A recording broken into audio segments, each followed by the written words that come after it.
God. Arunodaya Mandir invites you to join us online worship this morning. இந்த காலையிலே அருணோதய திருச்சபையானது உங்களை இந்த காலை தொழுகைக்கு அன்போடு உங்களை வரவேற்கிறோம். நாம் இணைந்து ஆவிலே ஒரு மனதோடு கர்த்தரை ஆராதித்து தொழுது கொள்வோம். இந்த நாளின் ஆராதனைக்கு தொழுகைக்கு ஆரம்பமாக கண்களை மூடி ஆண்டவரை நோக்கி நம்பார். பரலோகத்தின் தெய்வமே, இந்த காலையிலே வாரத்தின் முதல் நாள் காலையிலே கர்த்தருடைய நாளிலே கர்த்தருடைய பிள்ளைகளாக நாங்கள் ஒருவர் முகத்தை ஒருவர் பார்த்து தனிப்பட்ட முறையிலே ஒன்றாக இணைந்து தொழுது கொள்ள முடியாத சூழ்நிலையில் இருந்த போதிலும் இவ்வாறாக நாங்கள் சபையாக இணைந்து ஆவியிலே இந்த இணையதளத்தின் மூலமாக நாங்கள் தொழுது கொள்ளக்கூடிய பாக்கியத்தை நாங்கள் பெற்றிருக்கிறோம். எங்கள் தொழுகையை ஏற்றுக்கொள்ளும் இந்த காலை ஆராதனை உடைய நாமத்திற்கு மகிமை உண்டாகத்திருக்கிறார்களே. ஆண்டவரே, நாங்கள் பாடக்கூடிய பாடல்கள் துதி ஸ்தோத்திரங்கள் கர்த்தருக்கு பிரீதியாக இருக்கத்தக்கதாக எங்களை தாழ்த்தி ஒப்புக் கொடுக்கிறோம். இயேசுவின் நாமத்தில் கேட்கிறேன் தாமே.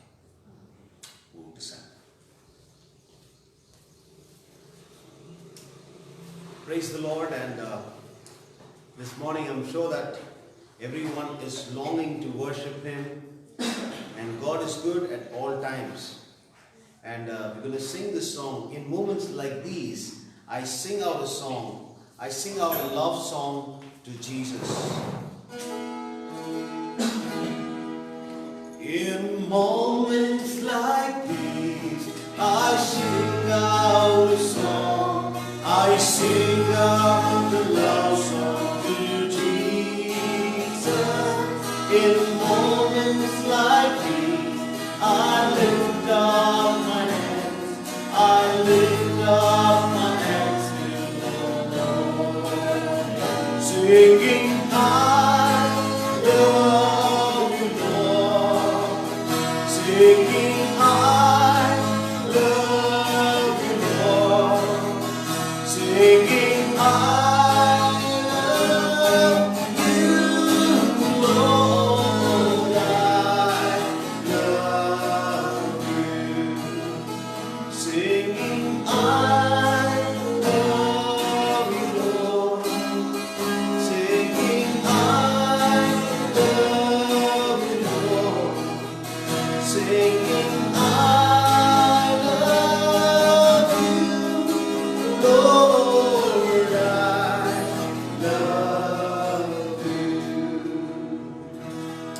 As the deer panteth for the waters of my soul, I long to worship you, Lord, this morning as we sing this song and worship Him. As the deer panteth for the waters of my soul, Lord, after you. You alone are my heart's desire, and I long to worship you.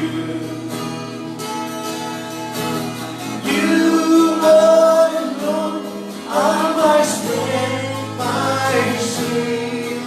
To you alone may my spirit yield.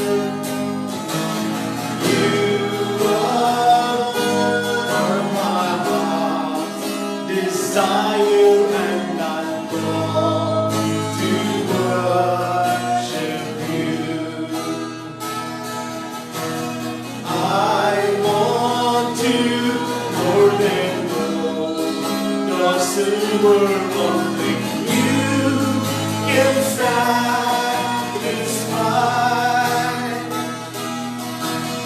You alone are the real joy giver, and the apple of my eye. You alone are my strength, my shield.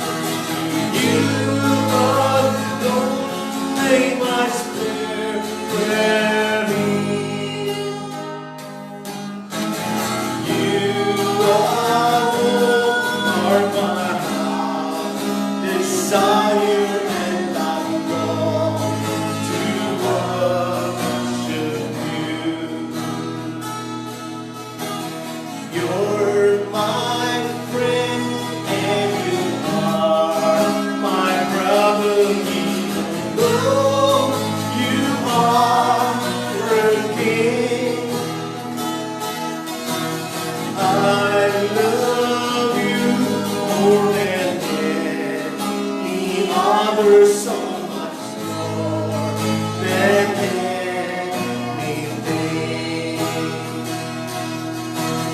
You alone are my strength, my shield. You alone make my spirit beat. You alone are my heart desire, and I long to worship you, and I long to worship you, and I long to worship you. Kannada ಹಾಡನ್ನು ಹಾಡಿ ದೇವರಿಗೆ ಮಹಿಮೆಯನ್ನು ಘನವನ್ನು ಸಲ್ಲಿಸೋಣ.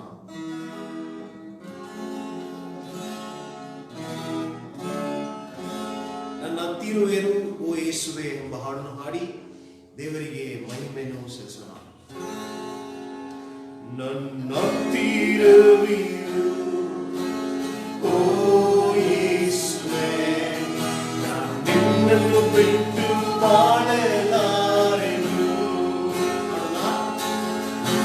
ನನ್ನ ತೀರುವೆನು ಓ ಯೇಸುವೆ, ನಾನು ನಿನ್ನನ್ನು ಬಿಟ್ಟು ಬಾಳಲಾರೆನು.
தமிழ் பாடலை பாடி கர்த்தரை நாம் தொழுது கொள்வோம்.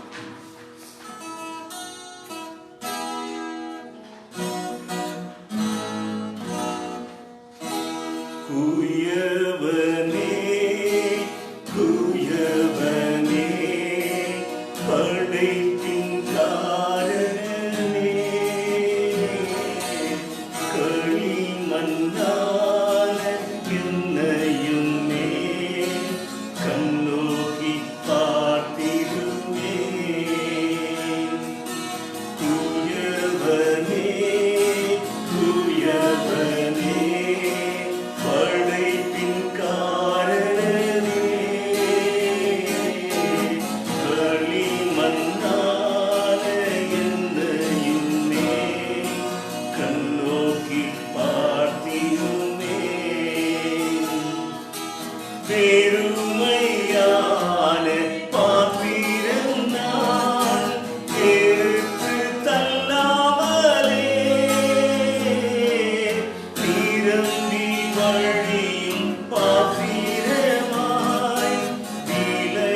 செய்யுமே. பெருமையான பாத்திரம் நான் எடுத்து தள்ளாமலே நிரம்பி வழியும் பாத்திரமாய் விளங்க செய்யுமே. குயவனே குயவனே படைப்பின் காரணனே களிமண்ணான என்னையுமே கண்ணோக்கி பார்த்திடுமே. வேதத்தில் காணும் பாத்திரம் எல்லாம் இயேசுவை போற்றிடுமே. என்னையும் அவ்வித பாத்திரமாய் வளைந்து கொள்ளுமே. வேதத்தில் காணும் பாத்திரம் எல்லாம் இயேசுவை போற்றிடுமே. என்னையும் அவ்வித பாத்திரமாய் வளைந்து கொள்ளுமே. குயவனே குயவனே படைப்பின் காரணனே களிமண்ணான என்னையுமே கண்ணோக்கி பார்த்திடுமே. கர்த்தருடைய வார்த்தையை நாம் கேட்போம்.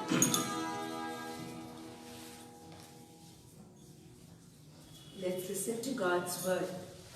இது வேத புத்தகத்திலே ஆதியாகமத்திலிருந்து வெளிப்படுத்தின விசேஷம் வரைக்குமாக இதற்குள்ளாக ஒரு சிவப்பு நூல் போல ஆதியாகமத்திலிருந்து வெளிப்படுத்தின விசேஷம் வரைக்கும் கடந்து போகிறது.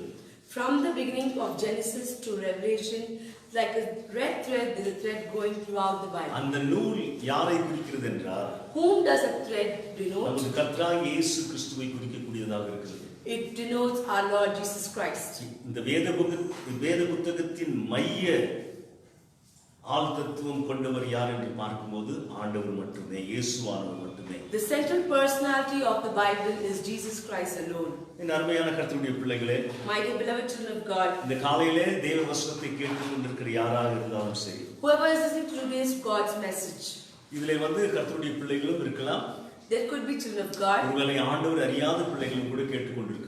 there will be people who do not know about God and be listening to this. சில சமயங்களிலே திருச்சபைக்குள்ளாக குடும்பங்களுக்குள்ளே கிறிஸ்துவ குடும்பங்களிலேயே இயேசுவானவரை இரட்சகராக ஆண்டவராக ஏற்றுக்கொள்ளாமல் மறுபிறப்பு அனுபவம் இல்லாமல் இருக்கக்கூடிய பிள்ளைகளும் காணப்படலாம்.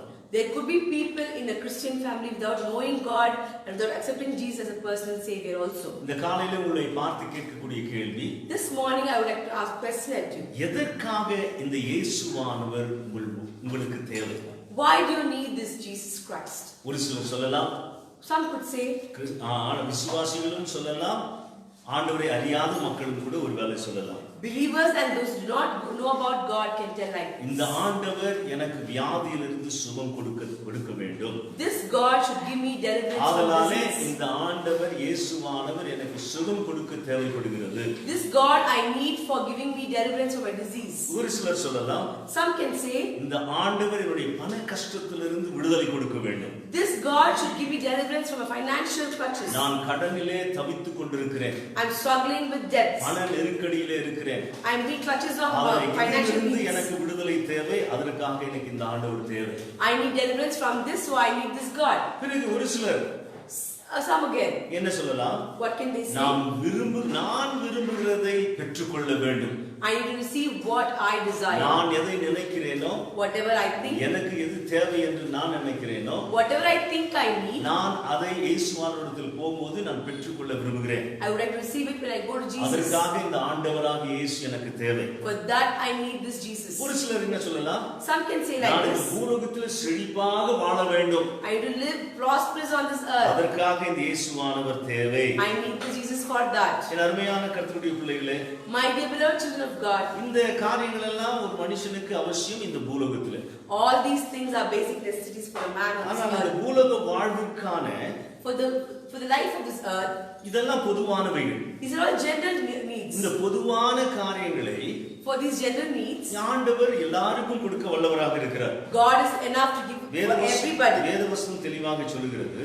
God's word very clearly மத்தேயு says, எழுதின சுவிசேஷம் 5வது அதிகாரம் 45வது வசனம். Matthew's Gospel chapter 5 verse 45. தயவு செய்து நான் வாசித்த பிறகு ஆங்கிலத்திலும் வாசிக்க நாம் கேட்போம். We shall read after Tamil we learn English.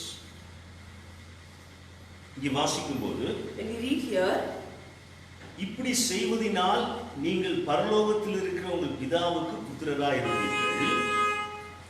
அவர் தீயோர் மேலும் நல்லோர் மேலும் தமது சூரியனை உதிக்க பண்ணி நீதி உள்ளவர்கள் மேலும் அநீதி உள்ளவர்கள் மேலும் மழையை பெய்ய பண்ணுகிறார். that you may be sons of your Father in heaven, for he makes his sun rise on the evil and on the good, and he sends rain on the just and on the unjust. அப்படி என்றால் இந்த பூலோகத்தில் பொதுவான நன்மைகள் நல்லோருக்கும் தீயோருக்கும் இருக்கிறது. There are general good needs for the evil and for the good people. ஏனென்றால் ஒவ்வொரு ஜீவனும் ஆண்டவரால் சிருஷ்டிக்கப்பட்டது. Because every life has been created by God. ஆதலாலே எல்லா ஆண்டவர் சிருஷ்டித்த அத்தனை ஜீவன்களுக்கும் இந்த பூலோக வாழ்விற்கு பொதுவான நன்மைகள் எல்லாருக்கும் கொடுக்கப்படுகிறது. All the general needs are being given to everybody that God whom created. பிறகு எங்கன பார்க்கும்போது Then we see, வியாதி எதற்காக வருகிறது என்று பார்க்கும்போது when we see why does disease come, பல காரணங்கள் இருக்கிறது. there could be various reasons. ஒன்று, One, நாம் ஒழுங்கீனமாக வாழும்போது கர்த்தருடைய பிள்ளைகளாக இருந்தாலும் கர்த்தருடைய பிள்ளைகள் இல்லாதவர்களாக இருந்தாலும் ஒழுக்கம் கெட்ட வாழ்க்கை வாழும்போது நமக்கு வியாதி உண்டாகும். we get disease when we live an indisciplined life, irrespective of whether we are a believer of God's child or ungodly child. அப்போ வியாதி வருவதற்கு காரணம் நாமாகவே மாறிவிடுகிறோம். We become the reasons for us to acquire diseases. சில சமயத்திலே Sometimes நாம் பாவம் செய்கிறதினாலே வியாதி வருகிறது என்று வேதவசனத்தில் வாசிக்கிறோம் விசுவாசிகளுக்கு. for believers, God's word says when we commit sin, there is sickness and diseases. சில சமயங்களிலே Sometimes தேவன் ஒரு சில வியாதியோ அல்லது பலவீனத்தை அனுமதிக்கிறார் அவருடைய மகிமைக்காக. Sometimes God allows sickness and disease for him to be magnified and glorified. அதனாலே மனுஷனுக்கு இந்த பூலோகத்தில் வியாதி வருவது இயல்பு. For man to have disease on this earth is a natural thing. அதனால வியாதியை குணமாக்க ஆண்டவர் அதற்குரிய மருந்துகளையும் ஆண்டவர் சிருஷ்டித்திருக்கிறார்.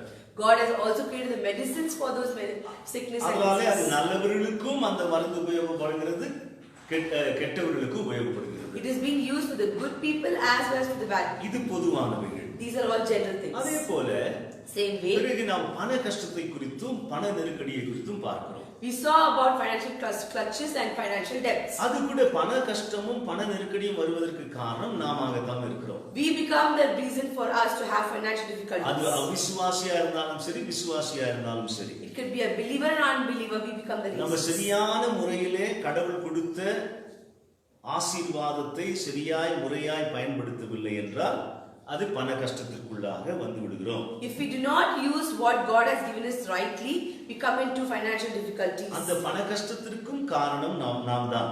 We are the reasons for those financial difficulties also. பிறகு ஆண்டவரிடத்திலே இயேசுவானவரிடத்திலே அணுகக்கூடிய முறை, The way we read Jesus, நாம் நினைக்கிறதெல்லாம் ஆண்டவர் செய்துவிட வேண்டும் என்று நினைக்கிறோம். we think we want him to do all that we think. நான் ஆண்டவரிடத்திலே இயேசுவானவரிடத்திலே வந்தா நான் கேட்பதெல்லாம் கொடுத்து விடுவார். If I come to Jesus, he'll give me everything I ask for. அந்த மாதிரி வேதத்திலே எங்கேயுமே இல்லை நாம் கேட்பதெல்லாம் ஆண்டவர் கொடுப்பார் என்று சொல்லி. There's nowhere in the Bible that he'll give us all what we ask. கேட்க வேண்டியது நம்முடைய கடமை.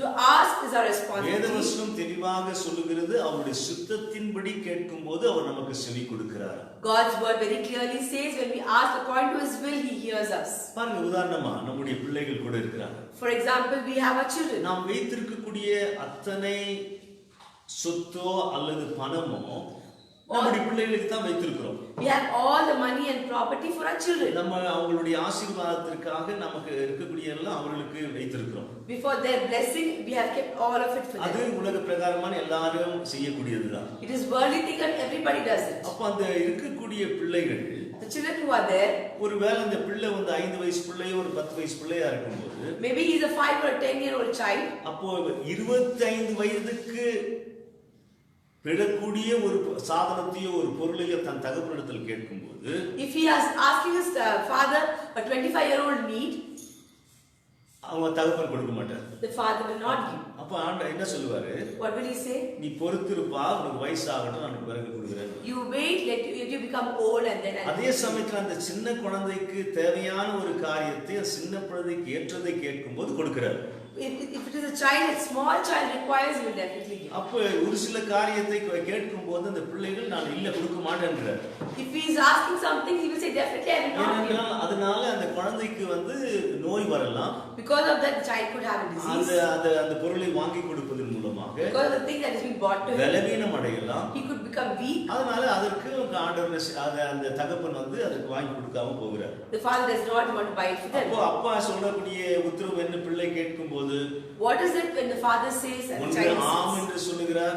sometimes he says yes, ஒரு சில சமயத்துல பொறுத்திரு என்று சொல்லுகிறார். sometimes he says wait, ஒரு சில சமயத்துல கேட்கும்போது உனக்கு அது தேவைப்படாது என்று சொல்லுகிறார். sometimes he says you don't need that. அதே போல தான் இயேசுவானிடத்துல கேட்கும்போது எல்லாவற்றையும் கொடுப்பதில்லை.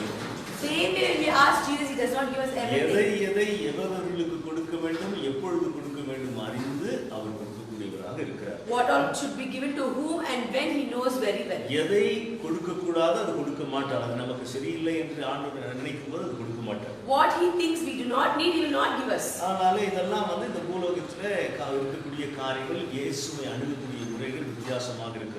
These are all things that's available on earth, and how we reach Jesus is all different. பிறகு இந்த காரியங்கள்ல இப்ப நான் சொல்லப்பட்ட காரியங்கள் எல்லாம், The things all I told you now, இப்ப வியாதியிலிருந்து சுகம் பெற, to be delivered from sickness, பிறகு நம் பண கஷ்டத்திலிருந்து மீண்டு வெளியே வர, to be away from financial clutches, சில சமயத்திலே நம்ம இந்த பூலோகத்திலே செழிப்பாய் வாழ, to live prosperous on this earth. இந்த பூலோகத்திலே இதெல்லாம் இயல்பா எல்லாருக்கும் நடக்கக்கூடியது. இயேசுவானவர் இல்லாமையே இதெல்லாம் நடக்கும். It is happening naturally to everybody, even without Jesus. அப்ப இந்த பூலோகத்துக்குரிய வாழ்வதற்கான காரியங்கள் எல்லாம் பொதுவானவைகள். The things that we need on this earth to live is all general. அதை தான் வந்து சில சமயத்துல நம்ம யோசிக்கிறோம். Sometimes we read, என்னடா இது இந்த பூலோகத்துல நடைபெறுகிற காரியங்கள் ஒன்றுமே புரியலையே. what is it? I don't understand what's happening on this earth. சங்கீதக்காரன் இதே ஒரு பிரச்சனைக்குள்ளாக கடந்து போகிறார். The psalmist goes into a trouble. சங்கீதங்களின் புஸ்தகம் 73வது அதிகாரத்தை வாசிக்கும் Psalms chapter 73. நான் உங்களுக்கு அதை முதலிருந்து வாசிக்க விரும்புகிறேன். I would like to read from verse 1 onwards. சுத்த இருதயம் உள்ளவர்களாகிய இஸ்ரவேலருக்கு தேவன் நல்லவராகவே இருக்கிறார். Truly God is good to Israel, to such are as pure in heart. பிறகு ஆனாலும் என் கால்கள் தள்ளாடுதலுக்கும் என் அடிகள் சறுக்குதலுக்கும் சற்றே தப்பிற்று. As for me, my feet had almost stumbled, my steps had nearly slipped. இஸ்ரவேல் சுத்த இருதயம் உள்ள இஸ்ரவேலருக்கு கர்த்தர் நல்லவராக இருக்கிறார். God is good to the clean-hearted Israelites. பிறகு அவர் பார்க்கும்போது எதுக்கு அவர் தள்ளாடுகிறார், எதற்காக அவர் கால் தள்ளாடுகிறது, அடிகள் சறுக்கிறது என்று பார்க்கும்போது, when we see why his steps are becoming slippery and he's stumbling, இந்த பூலோகத்தில் துர்மார்க்கனை பார்க்கிறார். he's looking at the wicked people. துன்மார்க்கனுடைய வாழ்க்கையை பார்க்கிறார். He's looking at the life of the wicked people. அவர்களை பார்த்து பாருங்க, அந்த மூன்றாவது வசனத்தில் அதை வாசிக்கிறோம். Read verse 3. துன்மார்க்கன் வாழ்வை நான் காண்கையில் வீம்புக்காரராகிய அவர்கள் மேல் பொறாமை கொண்டேன் என்று சொல்கிறார். He says, when I saw the prosperity of the wicked, I was envious of the boastful. ஒரு இயல்பா ஒரு மனிதனுக்கு இருக்கக்கூடிய பொறாமை. It is a natural jealousy for நான் man. சுத்த இருதயத்தோடு நல்ல விதமா பக்தி செய்து வாழ்ந்து கொண்டிருக்கிறேன். I'm living a clean-hearted and doing the right faith. ஆனால் துன்மார்க்கன் வந்து அவன் வாழ்க்கையை பார்க்கும்போது எனக்கு பொறாமையாகுது. I mean, look at the life of the wicked, it's very jealous. பாருங்க, அந்த 4ஆம் வசனத்துல அது சங்கீதக்காரனுடைய அனுபவம் இந்த பூலோகத்துல. This is the 4th verse and experience of the psalmist. அந்த துன்மார்க்கனுக்கு For a wicked, வேத வசனம் சொல்லுது, மரண பரியந்தம் அவனுக்கு இடுக்கணில்லை. there is no trouble till he dies. அவருடைய பலன் உறுதியா இருக்கிறது. His strength is strong. அப்போ துன்மார்க்கர்களுக்கு எந்த இடுக்கணும் வரவில்லை. இந்த வாதம் சாக வரைக்கும் நல்லா தானே வாழ்ந்து சாவறாம. There is no trouble for him and he's living happy life till he dies. அவன் நல்ல உறுதியா தானே இருக்காம. He's also his strength is firm. அப்போ இதெல்லாம் பார்க்கும்போது எனக்கு பொறாமையா இருக்கு. When I see all this, I feel envious. நான் பக்தியோடு ஆண்டவரை அணுகுகிறேன், ஆண்டவரை பக்தி செய்கிறேன். ஆனால் இந்த மக்களை பார்க்கும்போது இவர்கள் எல்லா விதத்திலும் செழிப்பாக இருக்கிறார்களே. And doing the right kind of faith, but God is doing, they are doing all these kind of things. பிறகு அங்கே சொல்லிட்டு கீழே சொல்றாரு. Then we see down. அங்க பார்க்கும்போது 12வது வசனத்துல Verse 12. பாருங்க, இவர்கள் துன்மார்க்கர், இவர்கள் என்றும் சுக ஜீவிகளாய் இருந்து ஆஸ்தியை பெருக பண்ணுகிறார்கள். Behold, these are the ungodly who are always at ease and they increase in riches. அப்ப வந்து பார்க்கும்போது துன்மார்க்கர் இந்த பூலோகத்திலே ஆஸ்தியை பெருக பண்ணுகிறார்கள். The wicked are increasing in riches. அதனால ஒரு ஆஸ்தி பெருக்கத்தையும் செழிப்பும் வந்து தேவனுடைய உண்மையான ஆசீர்வாதத்திற்கு அடையாளம் இல்லை. They increase in riches and it is not prosperity of God. It is not a sign for God. It's not a sign for giving God's blessing. இத பாருங்க, ஆண்டவர் கொடுக்கக்கூடிய ஆசீர்வாதத்துக்கு இந்த பூலோக செழிப்பு வந்து அது அடையாளம் இல்லை. The worldly riches are not the symbol of God's blessing. அதனால துன்மார்க்கரும் இந்த பூலோகத்தில் செழிப்பாக இருக்க முடியும், நன்றாக இருக்க முடியும். Even the ungodly can be prosperous and healthy on this earth. அதனால அதை பார்த்து நாம் தீர்ப்பு செய்ய முடியாது.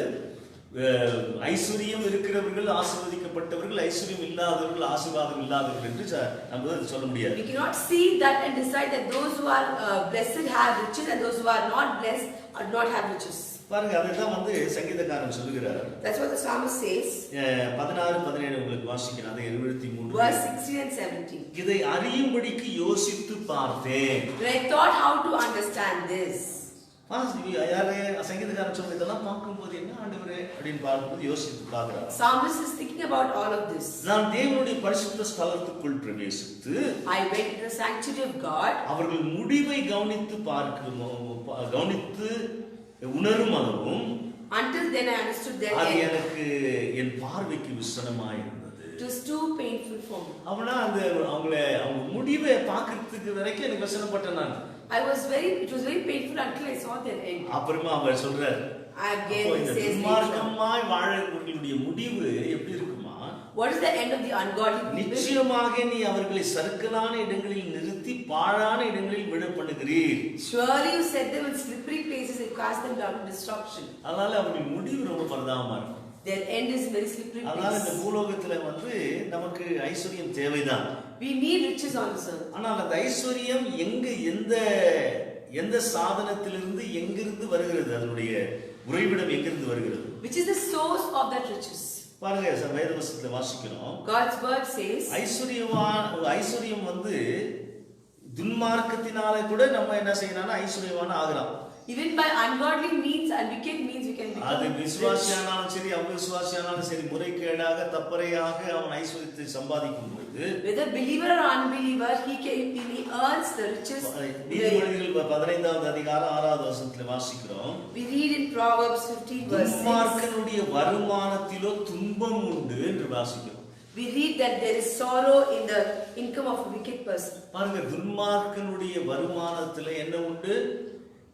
துக்கம் உண்டு. There is wickedness in the trouble of the ஒரு wicked. அவிசுவாசியா இருந்தாலும் சரி அவிசுவாசியா இருந்தாலும் சரி, If you are a believer or நீ unbeliever, சரியான முறையிலே அந்த வருமானம் உனக்கு இல்லை என்றால், if that income is not in the right way, சரியாய் சம்பாதிக்கவில்லை என்றால், if you do not earn righteously, முறையாக உன் பாக்கெட்ல அந்த பணம் வரவில்லை என்றால், if it did not come to you in the correct way, அதுல என்ன உண்டு? இந்த வருமானத்துல என்ன உண்டு? what is there in that? துன்பம் உண்டு என்று வேதவசனம் சொல்லுகிறது. There is trouble in that revenue. பிறகு 10வது அதிகாரம், அதே நீதிமொழிகள் 10வது அதிகாரம் 22வது வசனத்தை எடுத்துக்கொள்ளுங்கள். Same Proverbs chapter 10 verse 22. அங்க என்ன வாசிக்கிறோம்? What do we read there? ஆண்டவர் அப்ப ரெண்டு சோர்சஸ்ல இருந்து நமக்கு ஐஸ்வர்யம் கிடைக்கலாம். We can get riches from two sources. One, கடவுளிடத்திலிருந்து வரக்கூடிய ஐஸ்வர்யம். it can come from God. இன்னொன்று, Another one, தப்பறையான வழியிலே ஐஸ்வர்யத்தை சேர்த்துக் கொள்வது. ஐஸ்வர்யம் சேரும் அவ்வளவு. you can still accumulate riches but not in the right way, the wrong way. அப்ப இங்க 22வது வசனத்துல வாசிக்கிறோம். We read in verse 22. கர்த்தரின் ஆசீர்வாதமே ஐஸ்வர்யத்தை தரும்.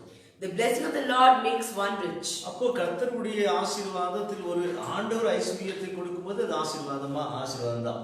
When God gives you a blessing, it is completely a riches. இங்க வேதவசனம் சொல்லுகிறது, God's word says, கர்த்தர் ஒரு மனுஷனுக்கு ஐஸ்வர்யத்தை கொடுக்கும்போது போது when God gives man riches, அதனோட அவர் வேதனையை கூட்டார். but he does not add sorrow in it. அப்ப உண்மையாக ஆண்டவர் உனக்கு ஐஸ்வரியத்தை கொடுப்பாரானால், If God ஆண்டவர் கொடுப்பாரானால், if God definitely gives you riches, நீ சுயமாய் சொந்தமாய் நீ சம்பாதிக்கிற ஐஸ்வரியம் அல்ல. it is not the riches that you are earning on your own accord. அப்படி சம்பாதிக்கிற சம்பாதனத்துல கூட வேதனையும் கூட்டப்படும். There will be a lot of sorrow along with that. உனக்கு உன்னுடைய தேவைக்கு மிஞ்சி, more than your need, உன்னுடைய உழைப்புக்கு மிஞ்சி, more than your efforts. தப்பறையான முறையிலே ஐஸ்வர்யம் அது யாரிடத்தில் வருகிறதோ, if the riches come to those who in the wrong way, அவர்களோடு வேதனையும் கூட்டப்படும் என்று along with that sorrows are added. அப்பமா இந்த ஆண்டுடைய பிள்ளைகளுக்கு ஆண்டவர் சொல்லக்கூடிய வசனம் அதே நீதிமொழிகள்ல The same Proverbs God says is 23வது அதிகாரம் 23 பாருங்க, 23வது அதிகாரம்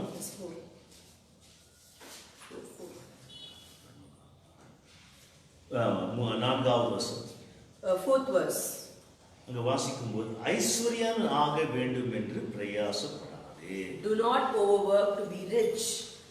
அப்ப ஐஸ்வர்யம் ஆக நம்ம என்ன பண்ணக்கூடாது? To become rich. கர்த்தருடைய பிள்ளைகள் ஐஸ்வர்யனாக அதுக்காக பிரயாசப்படக்கூடாது. God's children should not overwork to be rich. நீ உழைக்கிற அதற்குரிய ஆண்டவர் அதுக்கு ஐஸ்வர்யத்தை கொடுப்பாரானால், ஆண்டவரே கொடுப்பாரானால், எதுக்காக கொடுக்கிறார் என்று பார்க்கும்போது ஆபிரகாமுடைய ஆண்டவர் கொடுத்த வாக்குத்தத்தத்தை நமக்கு நினைவு வருகிறது. Why does he give your heart? You're doing hard work, but why does he give? We remember the promise God gave to Abraham. ஆண்டவர் ஆபிரகாமை ஆசீர்வதிக்கிறேன் என்று சொன்னதற்கு காரணம் என்ன? The reason why God said, I will bless Abraham, I will bless you.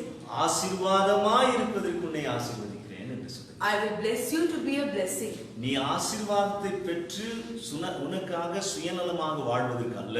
Not for you to live selfishly by receiving the blessing. அதனால நீங்க ஆசீர்வாதமாய் இருப்பதற்கு உன்னை நான் ஆசீர்வதிக்கிறேன் என்று ஆபிரகாமை ஆசீர்வதித்தார். God blessed Abraham that he should be a blessing to the others. அதனால ஆண்டவர் தன்னுடைய பிள்ளைகளை ஆசீர்வதிக்கிறார் என்றால் ஐஸ்வரியத்தினாலே, when God blesses his children with riches, அவர்கள் அந்த ஐஸ்வரியத்தினாலே மற்றவர்களுக்கு ஆசீர்வாதமாகவும் தேவ ராஜ்யம் கட்டப்படவும் அந்த ஐஸ்வர்யம் செலவாகும். That riches will be used for others to be blessed and also to build God's kingdom. அதனால இதை நம்ம சரியாக புரிந்து கொள்ள வேண்டும். We have to understand this correctly. பிறகு நாம் இந்த உலகத்தில் ஆரோக்கியமாய் வாழ்வதற்கு நமக்கு பொறுப்புண்டு, அதற்குரிய பிரயாசம் நாம் பட வேண்டும். We have a responsibility to live healthy on this life and we have to struggle for it. நாம் நல்லொழுக்கத்தோடு வாழ வேண்டும். கர்த்தருடைய பிள்ளைகள் We should live with discipline. முறையாக சாப்பிட வேண்டும். We should eat correctly. வேலை செய்ய வேண்டும். We should do hard work. இவைகள் எல்லாம் ஒரு சுகாதாரமாக இருக்க வேண்டும். We should be clean. அப்போ இப்பேற்பட்ட காரியங்கள் செய்யும்போது ஆரோக்கியம் இருக்கும். If you do all of these things, then இதிலே நாம் தவறு செய்யும்போது ஆரோக்கியமும் கெட்டு போகிறது. அது யாரா இருந்தாலும், when we do something wrong in this, there's something wrong. ஆண்டவர் கொடுத்திருக்கக்கூடிய சாதனங்களை, ஆண்டவர் கொடுத்திருக்கக்கூடிய ஆசீர்வாதத்தை சரியானபடி நாம் அதை பயன்படுத்தும் போது, when we use God's blessings in the correct way, அதனாலே நாம் குறைபட மாட்டோம். we will never become less. ஆனால் ஆண்டவருடைய கொடுத்த ஆசீர்வாதத்தை முறைகேடாக பயன்படுத்தும் போது, when we do not use God's blessings அப்போ correctly, தரித்திரத்துக்குள்ளாக we could come into poverty. பிறகு அதே நீதிமொழிகள் புஸ்தகத்தில் வாசித்தோம். The same books of Proverbs we read. அது நீ ஆண்டவருடைய பிள்ளையா இருந்தாலும் சரி, If you're a child of God, even if you're going to be a child of God, even if you're going to be a child of God, நீ ஆண்டவருடைய பிள்ளையா இருந்தாலும் சரி, even if you're going to be a child of God, வேதவசனம் சொல்லுகிறது, God's word says, சோம்பேறியினுடைய வாசல்ல தரித்திரம் படுத்திருக்கும். poverty lies at the doors of a lazy person. அப்போ நீ எதை செய்ய வேண்டுமோ அந்த நாளுக்குரிய வேலையை நீ செய்து முடிக்கணும். Whatever you have to do it on that day, you have to do it and complete it. நேற்று வேலையை இன்னைக்கு செய்யறதில்லை. Not doing yesterday's work today. அது you are repairing. அதை நீங்க சரிப்படுத்துறீங்க. நேற்று வேலையை இன்னைக்கு செய்தீங்க. You are doing a repair work there. If you do yesterday's work today. இன்றைக்கு இந்த நாளிலே உனக்கு கொடுக்கப்பட்ட வேலையை நீ செய்து முடிக்கணும். This day's work, what has been given to you, you have to do it and finish it. அதை நீங்க செய்யும்போது, when you do it, அதுக்குரிய பலனை நீங்க பார்க்கலாம். you will see the fruit of it. அநேக விசுவாசிகள் தவறி விடுறாங்க. Many believers fail in this.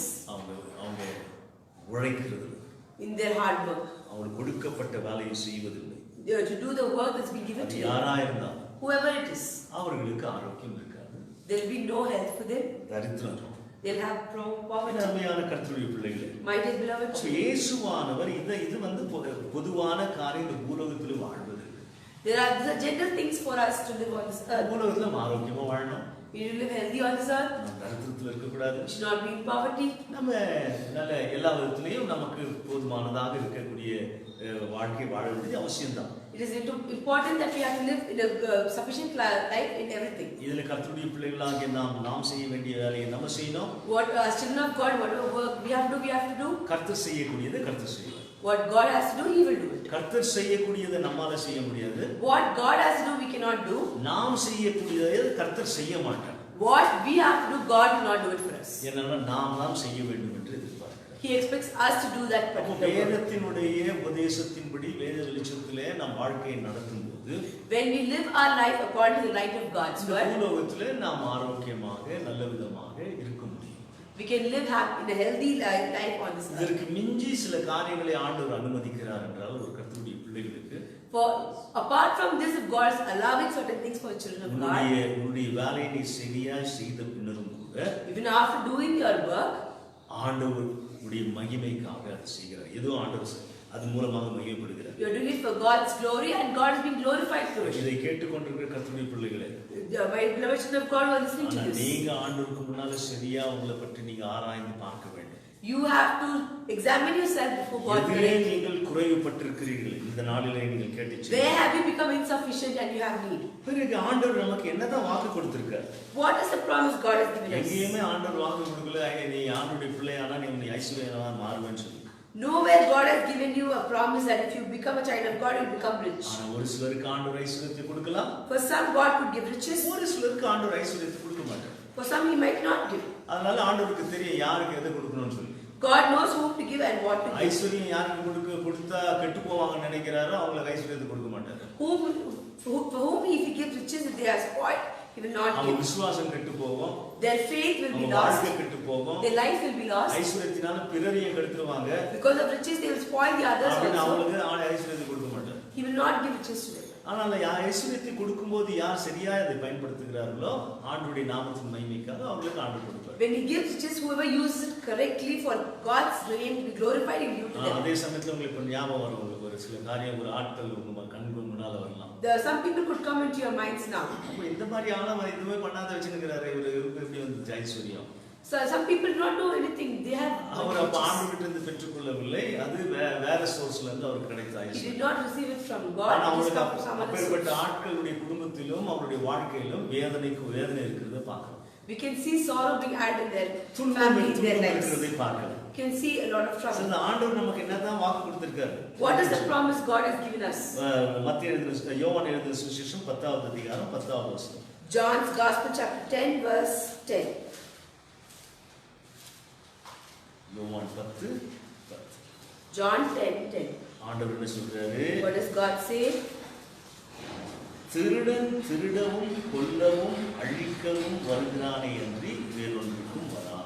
The thief does not come except to steal and to kill and to destroy. அப்போ இதற்கு முன்பாக வந்தவர்கள் எல்லாம் மக்களிடத்திலே பெற்றுக்கொள்ள மக்களை திருட வந்தவர்கள் என்று பார்க்கிறோம். We see those who came before this, they have come to receive and to steal from people. அப்போ நானோ But I, ஆண்டவர் சொல்றார், நானோ அவைகளுக்கு ஜீவன் உண்டாயிருக்கவும் that I have come that they may have life, அது பரிபூர்ணப்படவும் வந்தேன். that they may have it more அப்போ abundantly. சில சமயம் நமக்கு என்ன ஒருவேளை உயிரோடு இருந்து நடைமானும் பிணமாக வாழ்கிறார்கள் ஒரு சிலர். There are some people who are living walking dead person life. அப்போ இந்த பூலோகத்திலே ஜீவன் இந்த உயிர் மட்டும் இல்லை, வாழ்க்கையே ஒரு உயிரோட்ட நிலையிலே வாழக்கூடிய வாழ்க்கை.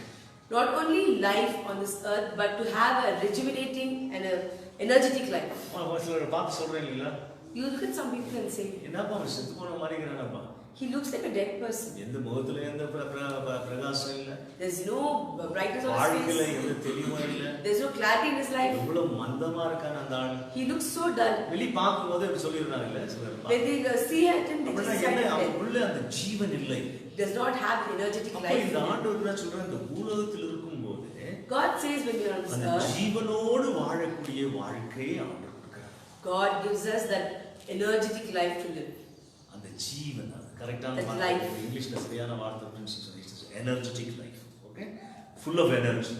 ஆண்டவர் நமக்கு நல்ல ஜீவனை கொடுக்கக்கூடியவராக இருக்கிறார். He gives us a very good energetic life. அது மட்டும் இல்ல, அது பரிபூர்ண அடைய செய்கிறார். He also makes it more abundant. அந்த பரிபூர்ணம் அடையும் போது கர்த்தருக்குள்ளாக நாம் இருக்கிறோம்.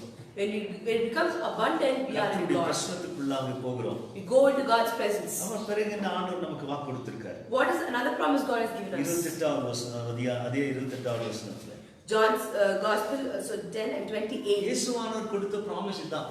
This is the promise of God gives ஆண்டவர் us. கொடுக்காத ப்ராமிஸ் எல்லாம் வச்சுக்கிட்டு நீங்க தப்பாலாம் ஆண்டவர்கிட்ட எதிர்பார்த்துக்க முடியாது. You should not expect from God wrongly without the promise what He is giving. பாருங்க 28வது வசனத்துல, Verse 28. நான் அவைகளுக்கு நித்திய ஜீவனை கொடுக்கிறேன், And I give them eternal life, அவைகள் ஒரு காலம் கெட்டுப் போவதில்லை, and they shall never perish. ஒருவனும் அவைகளை என் கையிலிருந்து பறித்துக் கொள்வதும் இல்லை. Neither shall anyone snatch them out of my hand. இயேசுவானுடைய கரங்களில் இருக்கிறவர்கள், Those who are in God's ஆண்டுடைய hand, பிள்ளைகளாய் மாறினவர்கள், those who have become His children, அவர்கள் ஒரு காலம் கெட்டுப் போவதில்லை. they will never be spoiled நீ anyway. உண்மையான மறுபிறப்பின் அனுபவம் உடைய மனுஷியாக இருப்பாயா?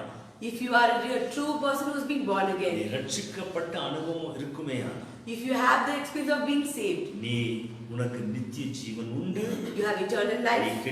ஒரு காலம் கெட்டு போவதில்லை என்று ஆண்டவர் சொல்கிறார். God says you'll never be spoiled or snatched from His hands. அப்போ ஆண்டவருடைய கரத்திலிருந்து ஒருவனும் அவனை பறித்துக் கொள்ள முடியாது என்று சொல்கிறார். He also says no one can snatch them from His hands. ஒருபோதும் கெட்டு போவதில்லை, You will never be spoiled. ஒருவரும்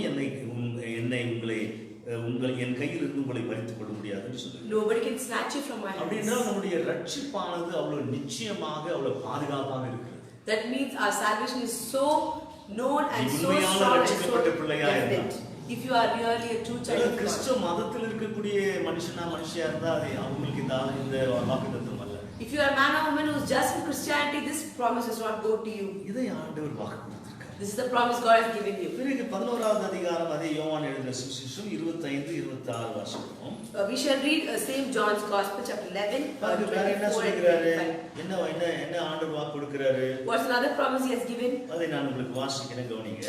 I would like to read. இயேசு அவளை நோக்கி, Jesus.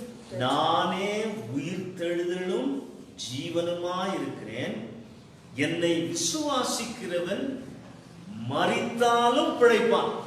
Jesus looked at her and said, I am the life and I am the resurrection. Those who trust in me will be resurrected. Even if you die, you will be Resurrected. அப்ப மரித்தாலும் பிழைப்பான். Though he may die, he shall live. யாரு? Who is he? யாரு? ஆண்டவரை இயேசுவானவரை இரட்சகராக விசுவாசிக்கிறவர்கள். Those who accept Jesus as a savior. அவர்கள் மரித்தாலும் பிழைப்பார்கள். Though they die, they will live. ஏனென்றால் இயேசுவானவர் மரித்து உயிர்த்தெழுந்தார். Because Jesus died and resurrected. அதனால ஆண்டவர் உன்னையும் எழும்ப செய்வார். So God will also make you to live. He will resurrect you அதனால also. கொரோனா செத்தா கூட பயப்பட தேவையில்லை. You do not get afraid even if you die. மரித்தாலும் பிழைப்பீர்கள். Even if you die, you shall live. பாருங்க, அப்புறம் எப்போ விசுவாசிக்கணுமா? When should you have this? உயிரோடு இருந்து என்னை விசுவாசிக்கிறவன் எவனும். He who believes in me when he is alive. செத்து போனவங்க அவங்க விசுவாசிக்க முடியாது. Those who are dead cannot have இந்த that faith. சரீரத்துல உயிரோட இருக்கும்போது விசுவாசிக்கணும். Have that faith when you are in this body. அதனால ஒரு கிறிஸ்தவ குடும்பத்துல ஒரு ஆண்டவர் விசுவாசிக்கிற ஒரு மனுஷன் செத்து போனான்னா, If a person dies in a Christian family without knowing God, அவன் ஆண்டவரை யுகயுகமாய் பிரிந்து நரகத்துல இருப்பான். he'll be in hell for eternity. He'll be away from God. அவனை நம்ம விசுவாசத்துக்குள்ள நடத்தி இல்ல ஜெபம் பண்ணி அவனை ப்ரோமோட் பண்ண முடியாது. இங்க உட்கார்ந்துட்டு நம்ம. We cannot sit here and we cannot take him into faith and take him to God. அதனால உயிரோடு இருந்து என்னை விசுவாசிக்கிறவன், He who is alive and has faith on me. எவனும் உயிரோடு இருந்து Whoever. விசுவாசிக்கிறவன் எவனும், அது Whoever. கிறிஸ்தவர்கள் மட்டுமல்ல, Not only Christians. யார் வேண்டுமானாலும். Whoever. அதனால கிறிஸ்தவம் மத மாற்றம் அல்ல. Christianity is not a change of religion. இது மன மாற்றம். It is a change of heart. சத்தியம் உண்மையான தெய்வத்தை நம்பி, To know the true God and the true. தெய்வம் உனக்காக என்ன செய்தாரோ உன்னை ரட்சிப்பிற்காக What that God did for you to அதை be நம்பி saved. அவரை ஏற்றுக்கொள்வது. to have hope and belief on Him and accept பாவத்துக்காக Him, மனஸ்தாபப்பட்டு to be sad about your sins, repent from your sin and மனம் திரும்பி ஆண்டவரை ஏற்றுக்கொள்ள வேண்டும். to repent and accept God. பாருங்க, அதனாலதான் அவிசுவாசிப்பது ஆண்டவரை. That is what it means to have faith in God. அவன் என்றென்றைக்கும் அறியாமலும் Forever without knowing God, இருப்பான் என்று சொல்கிறார். he says என்றென்றைக்கும் சாக மாட்டாங்க. He will never die anytime. நீங்க எப்போ ஆண்டவரை விசுவாசித்து ஆண்டவருடைய பிள்ளைகளாய் மாறுகிறீர்களோ இந்த வாக்குத்தத்தம் உங்களுக்கு உண்டு. When you have faith in God and become a child of God, this promise is for you. இதை நம்புகிறாய் அருமையான கர்த்தருடைய பிள்ளைகளே. My beloved children of God, do you believe this promise? நித்திய ஜீவனை கொடுக்கிறார். He gives us eternal life. ஜீவனை கொடுக்கிறார். He gives us life. பரிபூர்ண ஜீவனை கொடுக்கிறார். Abundant life. பிறகு ஆண்டவருடைய வாக்குத்தத்தம் கொடுத்திருக்கிறார். What's another promise God has given அதே us? யோவான் எழுதின சுவிசேஷம் 14வது அதிகாரம். John's Gospel, again, chapter 14, verse 27, 27வது வசனம். verse 27. சமாதானத்தை உங்களுக்கு வைத்து போகிறேன். Peace I leave with you. என்னுடைய சமாதானத்தையே உங்களுக்கு கொடுக்கிறேன். My peace I give it to you. உலகம் கொடுக்கிற பிரகாரம் நான் உங்களுக்கு கொடுக்கிறதில்லை. Not as the world gives do I உங்கள் give to you. இருதயம் கலங்காமலும் பயப்படாமலும் இருப்பதாக. Let not your heart be troubled, neither let it be afraid. கர்த்தருடைய பிள்ளைகளுக்கு கிடைக்கக்கூடிய சமாதானம். This is the peace that the children of God receive. இந்த சமாதானத்தை யாராலும் எடுக்க முடியாது. No one can take away this peace.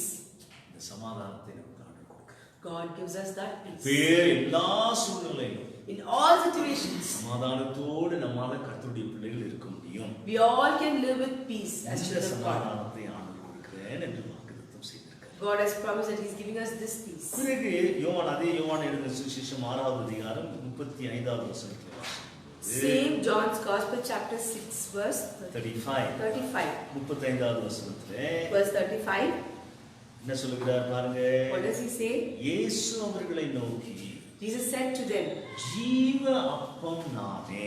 I am the bread of life. என்னிடத்தில் வருகிறவன் ஒரு காலம் பசி அடையான். He who comes to me shall never hunger. என்னிடத்தில் விசுவாசமாயிருக்கிறவன் ஒரு காலம் தாகம் அடையான். And he who believes in me shall never He's thirst. talking about the spiritual thirst and hunger. இந்த நமக்கு இருக்கக்கூடிய ஆவிக்கு நம்ம உள்ளான அங்கலாய்ப்பு, தாகம், வறட்சி, அந்த மரித்த தன்மையோடு வாழுகிற நிலை, அதுல ஒரு ஆண்டவரிடத்துல வருகிறவர்கள் திருப்தியோடு வாழ முடியும்.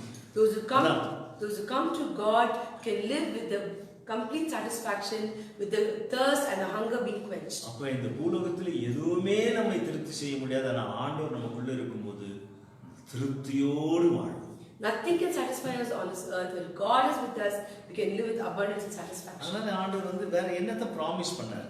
What else has He promised us? ஆண்டவர் எதுவும் பெரிய காரியம் உங்களுக்கு ஐஸ்வர்யத்தை கொடுப்பேன், அதை கொடுப்பேன், இதை கொடுப்பேன்லாம் ப்ராமிஸ் பண்ணல. He did not promise us riches and நீ prosperity. அதை உழைச்சி நீ சம்பாதிக்கலாம். You have to work for it and உழைச்சி you have to earn it. சம்பாதிக்கும் போது ஆண்டவனை ஆசீர்வதிக்கும் போது ஐஸ்வர்யம் சேரலாம். When you work hard and when you earn it, maybe riches can be added to you. அதான் உழைத்து ஆண்டவர் அதை செழிப்புண்டாக்கி ஐஸ்வர்யம் கூடலாம். You have to work hard and God can make it prosper and அது யாருக்கு எதை எப்படிதான் இருக்கணுமோ நம்ம வாழ்க்கையின் அர்த்தத்தை புரிந்து கொண்டு இந்த பூலோகத்துல நாம் வாழ வேண்டும். We need to understand the meaning of our life and we have to live it accordingly. நம்ம ஒவ்வொருவரையும் ஒவ்வொரு காரணத்துக்காக இந்த பூலோகத்தில் ஆண்டவர் சிருஷ்டித்திருக்கிறார். God has created us with a reason on this earth. ஆண்டவருடைய சித்தத்தையும் நம் வாழ்விலே, என்னுடைய வாழ்விலே ஆண்டவருடைய சித்தத்தையும் நோக்கத்தையும் தெரிந்து கொண்ட பிறகு அதிலே நாம் நிம்மதியாக தேவ சித்தத்தின்படி வாழ்வோம். After knowing God's will in my life, we will live according to God's will. அதனால மற்ற விசுவாசிகளை நாம கம்பேர் செய்து அவங்களோட செய்து நம்ம வாழ வேண்டிய அவசியம் இல்லை. We cannot live a life of comparison with the other believers. மற்றவர்கள் ஒத்து பார்த்து செய்ய வேண்டிய வாழ்க்கை இல்லை. We need not compare ourselves with others and live our life. அதனால நமக்கு நியமித்திருக்கிற ஓட்டத்துல பொறுமையோடு ஓடணும்னு சொல்றாரு. God says that we have to run our race. There is given to us with complete patience. ஒவ்வொருவருக்கும் ஒரு ஓட்டம் உண்டு. நமக்கு நியமித்திருக்கிற பாதையிலே பொறுமையோடு ஆண்டவரை நோக்கி ஓட வேண்டும். Each of us have our own race and we have to run on our track with ஆனால் patience. எதெல்லாம் ஆண்டவர் கொடுப்பேன்னு வாக்குதுக்காங்க, கேரண்டியா வாக்கு கொடுத்திருக்காரு. What are all the guaranteed promises He has given us இந்த பூலோக வாழ்க்கைக்கு for this earthly life? இதுக்கு முன்னால நம்ம பார்த்தோம் நித்திய வாழ்வுக்கு ஆண்டவர் கொடுத்த வாக்குறுதிகள். We saw before this the promise that God has given us for eternal life. இந்த பூலோக வாழ்க்கைக்கு என்ன ஆண்டவர் கொடுத்திருக்காரு? வச்சிருக்காரு? What are the promise for the earthly life? அப்போ அதே மத்தேயு எழுதின சுவிசேஷம் 6:33 வாசிக்கும் போது Same Matthew's Gospel, chapter 6, verse நீ 33. எதை முதல்ல தேடணும்ன்ற? What you should seek first, பணத்தை தேடாத, not money, செழிப்பை தேடாத, not prosperity. அதை இதெல்லாம் தேடிட்டு போகாத. Don't keep searching here and there. தேவனுடைய ராஜ்யத்தை தேடு. Seek the first kingdom of God. தேவனுடைய ராஜ்யத்துல யார் ராஜாவா இருப்பாரு? Who will be the king in his kingdom? தேவன் ராஜாவா இருப்பார். God is the king of his அப்ப kingdom. தேவனுடைய ராஜ்யத்தை தேடு என்றால் அர்த்தம் என்ன? What is the meaning of seek ye first the kingdom of தேவனுடைய God? ராஜ்யத்தின் கீழே நீ இயங்க வேண்டும். You have to function under God's kingdom. அப்போ ஆண்டவர் ராஜாவா இருக்கக்கூடிய அவரின் கீழே நீ இயங்க வேண்டும், அடங்கி இருக்க வேண்டும். When God is the king of his kingdom, you have to function and you have to be obedient to him. அநேக கிறிஸ்தவர்களும் அநேக மக்கள் எப்படி இவ்வாறாக இருப்பதில்லை. Many Christians and many people are not like this. ஆண்டவரே ஆண்டவரேன்னு சொல்லுவாங்க. They say God, God. ஆனா ஆண்டவர் தன் வாழ்க்கையை ஆட்கொள்ள விட மாட்டாங்க. They will not allow God to take control of their lives. சுயமாய் அவர்கள் தாங்களே இயங்கிக் கொண்டிருப்பாங்க. They will be working and functioning on their own. அதனால ஆண்டவர் என்ன சொல்றாரு? நீ தேவனுடைய ராஜ்யத்தை தேடு. So God says, seek ye first the kingdom of God. அவருடைய ராஜ்யத்தின் கீழே இரு. Be under his kingdom. அப்போ அந்த கண்ணுக்கு தெரியாத ரெண்டு ராஜ்யங்கள் இங்க இருக்கு. There are two kingdoms which we do not know, see our eyes. Invisible kingdoms are there in this on this earth. One is தேவனுடைய ராஜ்யம், God's kingdom, இன்னொன்று பிசாசின் ராஜ்யம். Satan's kingdom. ரெண்டும் கண்ணுக்கு தெரியாத ராஜ்யங்கள் இருக்கு. There are both are invisible kingdoms. It's a spiritual realm. இது ஆவிக்குரிய ராஜ்யங்கள். These are all the kingdoms of the spiritual realm. அப்போ அந்த ஆவிக்குரிய ராஜ்யத்தின் கீழே நாம் தேவனுடைய ராஜ்யத்தில் இருக்க வேண்டும் என்று ஆண்டவர் விரும்புகிறார். God wants us to be under his kingdom in the spiritual life. அவருடைய நீதியை தேடுங்கள். And his righteousness. பாருங்க, அப்போ நீதியை தேடு என்றால் என்ன அர்த்தம்? What is the meaning of to look for his righteousness? சரியானதே அவருக்கு சரியானதை தேடுங்கள் என்று சொல்லுகிறார். To search what is right for him. What he says right for us. Okay? நமக்கு சரியானது அல்ல. Not what is right for us. Not இல்ல. நமக்கு சரியானது நிறைய தெரியும். அது சரியானது, இது சரியானது, இப்படி இருந்தா நல்லா இல்லலாம், அப்படி இருந்தா நல்லா இல்லலாம், அப்படி பண்ணலாம், இதை பண்ணலாம், அதை பண்ணலாம்னு சொல்லி நமக்கு சரியானதை செய்யறதல்ல. We know many things that is around us is right for us, not doing that. ஆண்டவருக்கு சரியானதை செய்ய வேண்டும் என்று சொல்ல அவருடைய நீதியை தேடுங்கள். What God thinks is right for us to do that, to look for his righteousness. தேவ ராஜ்யத்தின் கீழே இயங்குவது, To function under God's kingdom. தேவனுடைய ராஜ்யத்தை தேடும்போது When we seek God's kingdom. இவைகளெல்லாம் உங்களுக்கு கூட கொடுக்கப்படும் கேட்காமையே. And all these things should be added to you even without asking. என்னென்ன அதுக்கு முன்னால இருக்கக்கூடிய வசனங்களை பார்த்தீங்கன்னா, When you read the previous verses அப்பத்தை குறித்தும், about bread, ஆடையை குறித்தும், about clothes, இந்த பூலோகத்துல வாழ்ற வாழ்க்கையை குறித்தும், about the life on this earth, அதெல்லாம் நீங்க தானா உங்களுக்கு நான் கொடுப்பேன். I will give it automatically. ஆனா நீங்க அதுக்காக என்ன தேட வேண்டிய அவசியம் இல்லை. Don't you have to look for me for all those needs. அதுக்காக நீங்க தேடின்னு போக வேண்டிய அவசியம் இல்லை. You don't have to look for me. நீங்க தேட வேண்டியது என்ன? முதலாவது, What you have to seek first, தேவ ராஜ்யத்தின் கீழே இருப்பது, for the kingdom of God to be under him, தேவனுடைய நீதியை தேடுவது. to seek his righteousness. அதை செய்தாலே போதும், தானா மற்றது இதெல்லாம் தானா வந்துடும். நம்மளுடைய பூலோகத்துல வாழ்றது. If you do that alone, everything will come automatically for us to do on this earth. இதுதான் ஆண்டவர் வாக்குறுதியிருக்கிறார். This is the promise God has given us. இதுக்கு இந்த பூலோகத்துல ஆண்டவருக்கு நம்ம ப்ராமிஸ் பண்ணிட்டார் வாழ்வதற்கு. God has promised all this for our earthly life. பிறகு ஆண்டவர் நமக்கு நித்திய வாழ்வுக்கும் ஆண்டவர் வாக்குத்தத்தம் கொடுத்திருக்கார். For eternal life also he has given us a promise. ஒரு சிலர் என்ன பண்றாங்க? Some people, you know, ஆண்டவரை எதுக்காக தேடுறாங்கன்னு பார்க்கும்போது, what do they look for God for? இந்த பூலோக வாழ்க்கைக்கு மட்டுமே ஆண்டவரை தேடக்கூடிய மக்களாகிறாங்க. There are people who are looking for God only for this earthly life. பூலோகத்துல செழிப்பா இருக்கணும், To live prosperous on this நான் earth. நினைக்கிறதெல்லாம் நடக்கணும், All what I think should நான் be சுகமா இருக்கணும், I should be healthy. அப்படியெல்லாம் சொல்லி They say all of இந்த these things. பூலோக வாழ்க்கைக்கே தேடக்கூடிய மக்களை பார்க்கிறோம். We see people who look for God only for this earthly life. அவங்களை பார்த்து வேதம் என்ன சொல்கிறது? What does God's word says 1 about them? கொரிந்தியர் 15வது அதிகாரம் 19வது வசனம். 1 Corinthians chapter 15 verse 19.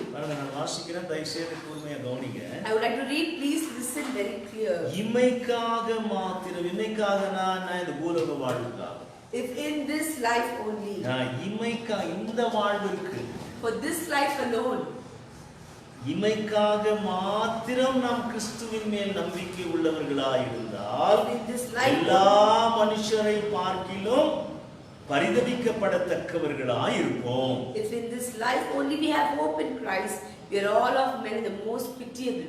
Most pitiable people on this earth will become most pitiable people when you, even if you are a believer, trying to seek for this only for this earthly life. இந்த உலக வாழ்விற்காக ஆண்டவரை நீங்கள் தேடக்கூடியவர்களாக இருந்தீங்கன்னா மிகவும் பரிதபிக்கக்கூடிய மக்களாக இருப்பீர்கள் என்று சொல்கிறார். If you look for God only for this life, you are the most pitiable people. அதான் அருமையான கருத்து. My dear beloved children, இந்த ஆண்டவர் எதற்கு உனக்கு தேவை? why do you need this God? இந்த ஆண்டவர் உனக்கு நித்திய வாழ்வுக்கு தேவை. You need this God for eternal life. இந்த உலகம் கொடுக்கக்கூடாத சமாதானத்தை பெற்றுக்கொள்ள தேவை. This peace which the world does not give, for that you need. மரித்தாலும் நீ எழும்பி யுகயுகமாய் இருப்பதற்கு இந்த ஆண்டவர் தேவை. Even though you die, to live forever and ever eternally, you need this God. சமாதானத்தையும் The God who gives us peace and happiness. மன்னிப்பை சம்பாதித்து நமக்கு கொடுக்கிறார். He earned the price for our sin and gave it to us. அதனால பாவம் மன்னிப்பு நமக்கு கிடைக்கும். We have the forgiveness of our sins. எத்தனை கோடி உன்னிடத்தில் இருந்தாலும் உனக்கு பாவ மன்னிப்பை நீ வர கொடுத்துவாங்க. How many crores ever you have, you cannot receive the ஆண்டவர் forgiveness. கிரயம் கொடுத்து பாவ மன்னிப்பை சம்பாதித்திருக்கிறார். He has earned the forgiveness of sins by His இயேசுவானவர் blood. மட்டுமே உன் பாவங்களை மன்னிக்க கூடியவர். Jesus alone can forgive your sins. அதனால இந்த ஆண்டவர்கிட்ட வரும்போது When you come to this God, பாவங்கள் மன்னிக்கப்படுகிறது. your sins are forgiven. உண்மையான மெய்யான சமாதானம் கிடைக்கிறது. There's true peace with இந்த you. உலகம் கொடுக்கக்கூடாத சந்தோஷத்தையும் சமாதானத்தையும் ஆண்டவர் கொடுக்கிறார். God gives the peace and happiness that the world cannot give. அவர்தான் உன்னை சிருஷ்டித்தவர். அவர் மட்டும்தான் உனக்கு அதை செய்ய முடியும். Because He is your creator God, only He can do it to அது you. மட்டுமல்ல, அவர் உன்னை தேடி வந்து உனக்கு ரட்சிப்பை சம்பாதித்தார் அந்த சிலுவையில். Not only that, He came for you, He looked for you, and He earned that price of forgiveness for you. உனக்காக மரித்து அடக்கம் பண்ணப்பட்டு He was died and He was being கிரயம் buried. கொடுத்து உன்னை மீட்டு கொண்டார். He gave the blood penalty and He saved you. அதனால அருமையான கர்த்தருடைய பிள்ளைகளே, My dear beloved children of God, ஆண்டவர் கொடுப்பதற்குரிய மெய்யான பொருளை வாங்கிக் கொள்ளும். we shall receive the true thing that God gives us. மெய்யூருக்கு போக ஆண்டு கொடுக்கக்கூடிய ஈவுகளை வைத்து இந்த பூலோகத்தில் ஆண்டவருக்கு மகிமையாய் வாழ்ந்த ஆண்டவர் பாதம் செய்யும். To go to that real city, let us live for God's glory and go to God. கர்த்தர் உங்களை ஆசீர்வதிப்பார். May God bless you.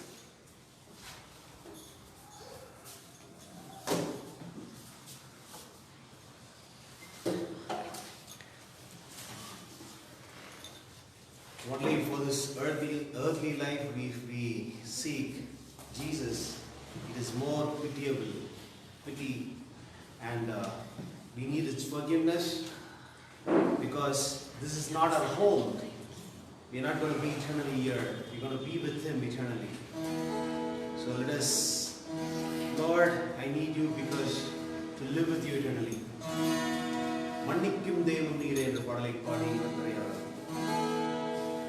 மன்னிக்கும் தேவன் நீரே, அன்னைக்கும் தகப்பன் நீரே, தேற்றும் தாயும் நீரே, உதவும் நண்பன் நீரே, என்னோட செயல்களின் பாவங்களை நீக்கும் பரிகாரியே, என்னோட செயல்களின் பாவங்களை நீக்கும் பரிகாரமே. இயேசுவே, என் ஆத்ம நேசரே, இயேசுவே, என்னெல்லாமும் நீரே. இயேசுவே, என்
உலகும் நல்ல நீரே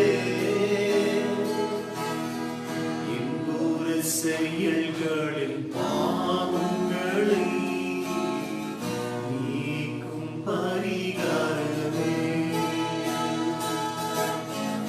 என்பூர செயல்களில் பாவங்களை நீக்கும் பரிகாரமே.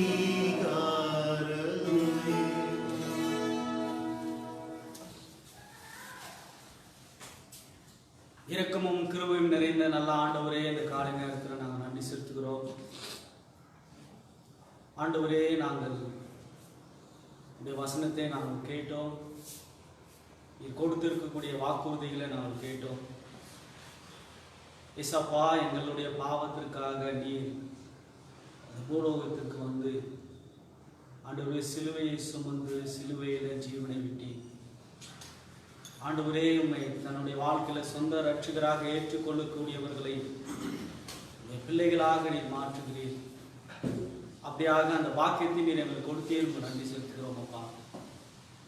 அப்படியாய் ஆண்டவரே, இந்த வசனத்தை கேட்ட ஒவ்வொருவரும் ஆண்டவரே தொடர்ந்து முடிய நீதியை தேட வெறும் பூலோக நன்மைக்காகவே மாத்திரமே வாழாதபடி ஆண்டவரே நீர் சொல்லி கொடுத்திருக்கக்கூடிய ஒவ்வொரு வார்த்தையின்படியும் பிழைக்க இந்த பிள்ளைகளுக்கு நீர் பலத்தை கொடுக்க வேண்டுமாய் கூட நாங்கள் ஜெபிக்கிறோம்.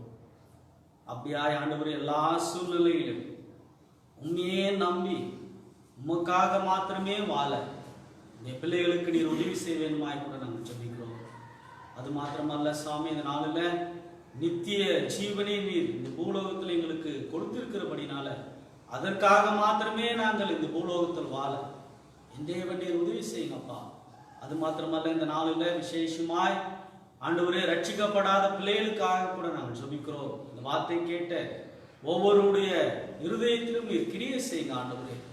நாங்கள் பாவி என்பதை உணர்ந்து எங்களுக்கு ரட்சிகர் தேவை என்பதை உணர்ந்து ஆண்டவரே அப்படியாய் மனம் திரும்பி உம்மிடத்துல கடந்து வந்து மன்னிப்பு பெற்று அவர்களும் நித்திய ஜீவனை சுதரித்துக் கொள்ள என் தேவன் ஆண்டவரே அவருடைய மனக்கண்களை நீர் திறக்க வேண்டுமாய் கூட நாங்கள் ஜெபிக்கிறோம். அப்படியா இந்த நாளில் ஏசப்பா, யாரெல்லாம் கஷ்டத்துல போராட்டத்துல வேதனையில துக்கத்தில் இருக்கிறார்களோ அவர்களுக்கு இந்த வசனத்தின் மூலமாய் நீர் ஆறுதல் படுத்துங்க ஆண்டவரே, பலப்படுத்த வேண்டுமாய் கூட நாங்கள் ஜெபிக்கிறோம். விசேஷமா இந்த நாளில் ஆண்டவரே இந்த தேசத்திற்காக நாங்கள் ஜெபிக்கிறோம். தேசத்தின் தலைவர்களுக்காக நாங்கள் ஜெபிக்கிறோம். விசேஷமாய் ஆண்டவரே இந்த கொரோனா வைரஸ்னால பாதிக்கப்பட்ட ஒவ்வொரு பிள்ளைகளுக்காக நாங்கள் ஜெபிக்கிறோம். தொடர்ந்து ஆண்டவரே அவர்களெல்லாம் நீ நடத்துங்க, பலப்படுத்துங்க ஆண்டவரே. தேசத்தின் தலைவர்களை நீ சந்தியும் ஆண்டவரே, சரியாய் தேசத்தை ஆளுகை செய்ய ஆண்டவரே, தங்களுடைய சுய பிரயோஜனத்திற்காக தேசத்தை ஆளாதபடி ஆண்டவரே தேச மக்களுடைய நன்மைக்காக அவர்கள் நடந்து கொள்ள என் தேவன் ஆண்டவரே அவர்களுக்கு விசேஷித்த ஞானத்தை நீ கொடுக்க வேண்டுமாய் கூட நாங்கள் ஜெபிக்கிறோம். தொடர்ந்து நீர் காத்துக்கொள்ளுங்க, பலப்படுத்துங்க.